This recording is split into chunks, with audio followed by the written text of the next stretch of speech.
आप सभी को शरद पूर्णिमा की हार्दिक शुभकामनाएं। आज की इस वीडियो में सुनिए शरद पूर्णिमा की दो पौराणिक कथाएं। शरद पूर्णिमा को कोजागर पूर्णिमा और महाराज पूर्णिमा के नाम से भी जाना जाता है। ब्रज क्षेत्र में इस पूर्णिमा को महाराज पूर्णिमा के रूप में धूमधाम से मनाया जाता है, क्योंकि ऐसी मान्यता है कि इसी दिन भगवान श्री कृष्ण ने महारास रचाया था। महारास रचाने की बहुत सुंदर कथा जो कि भगवान श्री कृष्ण, राधा रानी और भगवान शिव शंकर से संबंधित है, आप जरूर सुनिएगा। इससे पहले मैं आप सभी को बता दूं कि आप कार्तिक मास के पहले दिन से हमारे चैनल पर कार्तिक मास महात्म्य की कथाएं भी जरूर सुनिएगा, और अब तक रुकी हुई भागवत कथाएं भी आपको कार्तिक मास के पहले दिन से ही सुनने को मिलेंगी। अब सुनिए शरद पूर्णिमा की पहली पौराणिक कथा। प्राचीन काल में एक साहूकार था। उसकी दो बेटियां महीने में पड़ने वाली हर पूर्णिमा तिथि को व्रत किया करती थी। उन दोनों बेटियों में बड़ी बेटी हर पूर्णिमा का व्रत विधि विधान से करती, लेकिन छोटी बेटी व्रत के सभी नियमों का ठीक से पालन नहीं करती थी।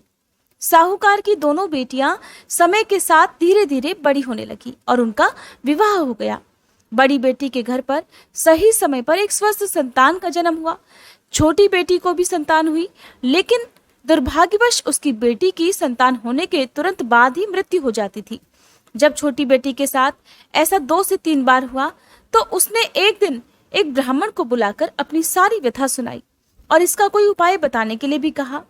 उसकी सारी बात सुनकर और कुछ प्रश्न पूछने के बाद ब्राह्मण ने उनसे कहा कि तुम पूर्णिमा का अधूरा व्रत करती हो, इस कारण तुम्हें व्रत का पूरा फल प्राप्त नहीं हो रहा और तुम्हें अधूरे व्रत का दोष भी लग रहा है।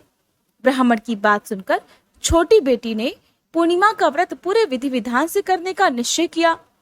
आश्विन पूर्णिमा आने से पहले ही साहूकार की छोटी बेटी ने इस बार एक बेटे को जन्म दिया, लेकिन उसकी भी इस बार तुरंत मृत्यु हो गई।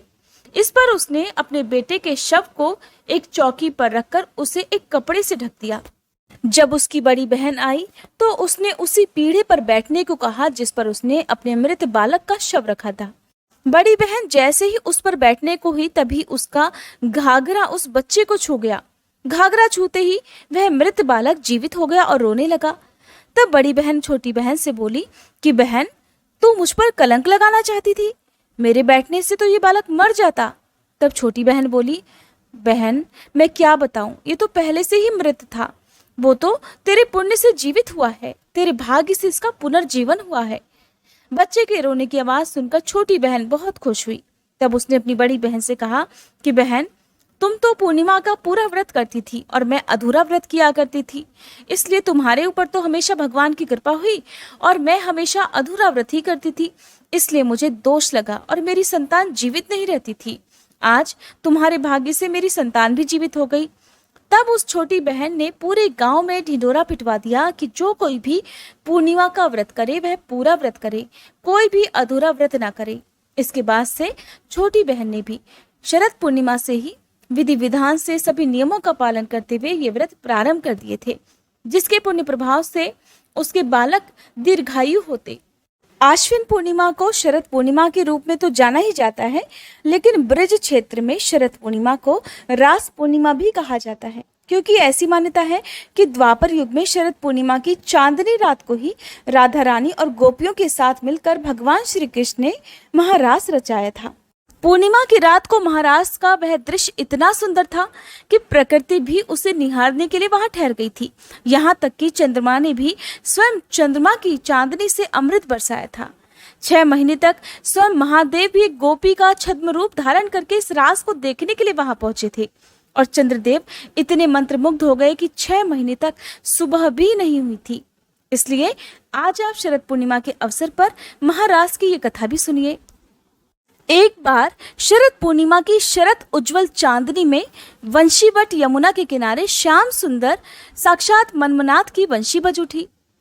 श्री कृष्ण ने 6 मास की एक रात्रि करके मनमथ का मान मर्दन करने के लिए महारास रचाया था। जब महारास की गूंज सारी त्रिलोकी में गई तो हमारे भोले बाबा के कानों में भी उस महारास की गूंज गई। मुरली मनोहर की मीठी मुरली ने कैलाश पर्वत पर विराजमान भगवान श्री भोलेनाथ को मोह लिया। उनकी समाधि भंग हो गई। अब बाबा भोलेनाथ वृंदावन की ओर बिल्कुल बावरे होकर चल पड़े। उनकी तो बड़ी इच्छा थी कि वो खुद जाकर महारास देखें, पार्वती जी ने उन्हें रोकने का प्रयास किया, लेकिन वो भी उन्हें रोककर और मना कर हार गई। किंतु त्रिपुरारी नहीं माने। भगवान श्री कृष्ण के परम भक्त श्री आसुरी मुनि पार्वती जी, नंदी, श्री गणेश, कार्तिकेय जी के साथ भगवान शंकर वृंदावन के वंशीवट पर आ गए। अर्थात भगवान शिव वहां पर अपने पूरे परिवार के साथ पधार गए। वंशीवट जहां पर महारास हो रहा था, वहां गोलोक वासिनी गोपियां द्वार पर खड़ी हुई थी।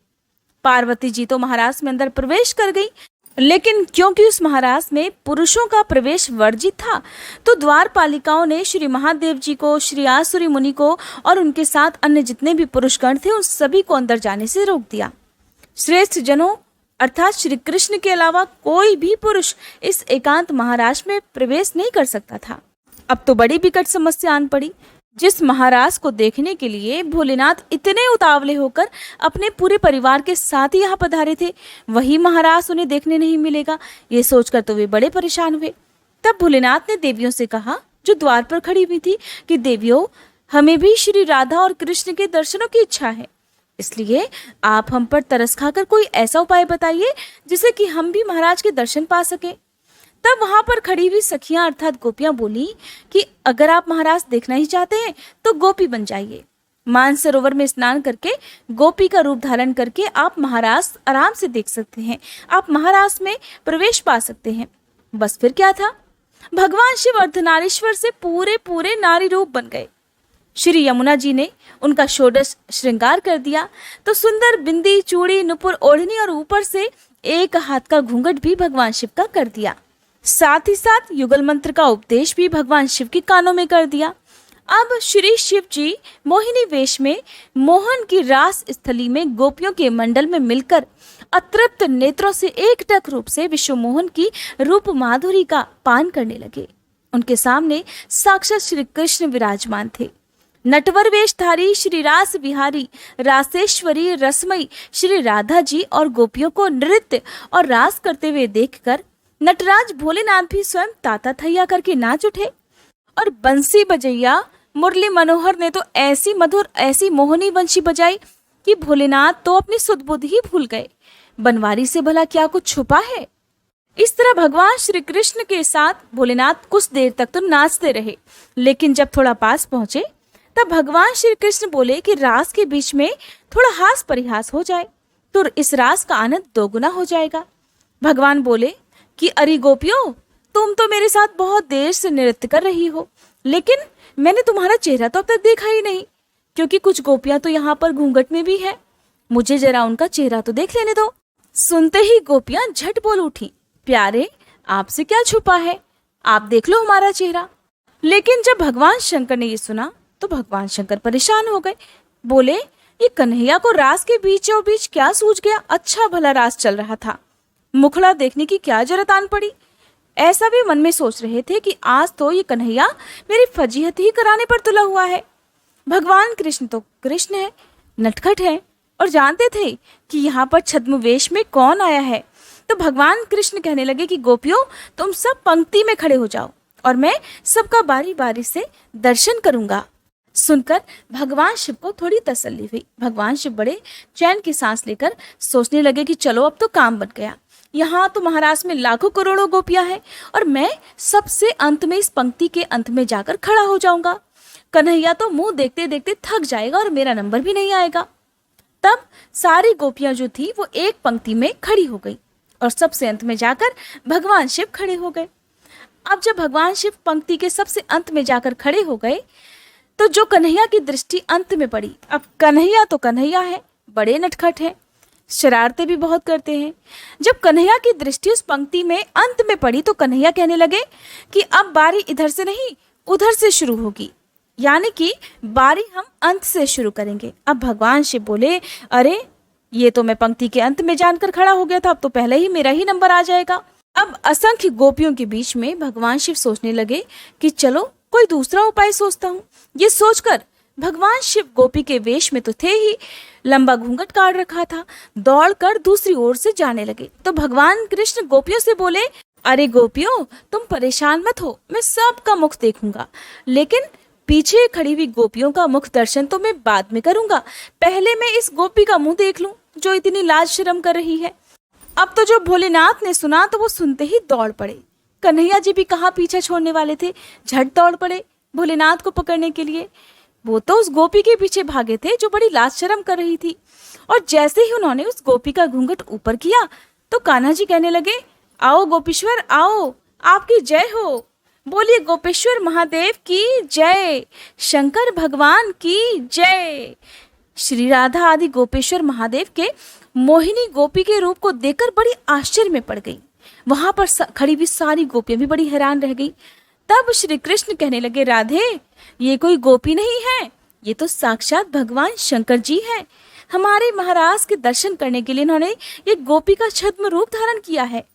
तब श्री राधा कृष्ण ने हंसते हुए शिव जी से पूछा, भगवान आपने ये गोपी का वेश क्यों धारण किया?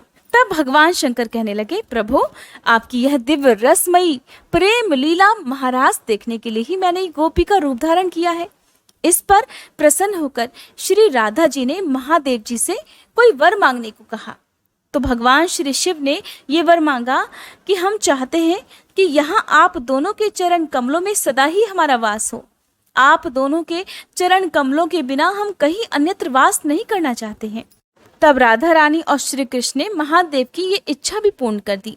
इसके बाद तो इतना सुंदर महारास हुआ कि भगवान कृष्ण ने कथक किया और भगवान शिव ने सुंदर तांडव नृत्य, जिसका वर्णन अगर साक्षात माँ सरस्वती भी करना चाहे तो कभी नहीं कर सकती। इस महारास में खूब आनंद आया। भगवान कृष्ण ने ब्रह्मा जी की एक रात्रि ले ली, लेकिन गोपियां इसे नहीं समझ पाई।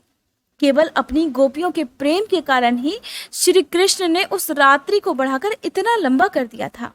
गोपियों ने एक रात कृष्ण के साथ अपने प्राण प्रिय पति के रूप में बिताई है, लेकिन ये कोई साधारण रात नहीं थी, ब्रह्मा जी की रात थी जो लाखों वर्ष तक चलती रही।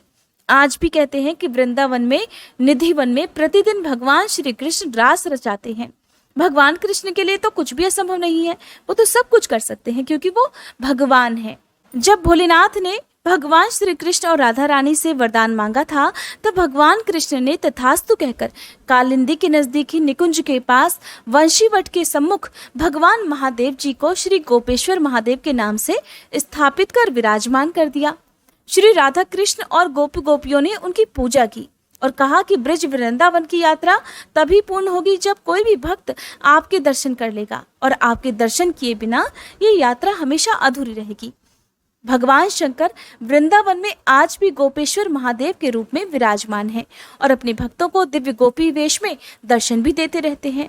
गर्भगृह के बाहर पार्वती जी, श्री गणेश जी और श्री नंदी विराजमान हैं। आज भी शाम के समय भगवान का गोपी वेश में दिव्य श्रृंगार किया जाता है। आज की ये कथा आपको कैसी लगी मुझे कमेंट करके जरूर बताइएगा।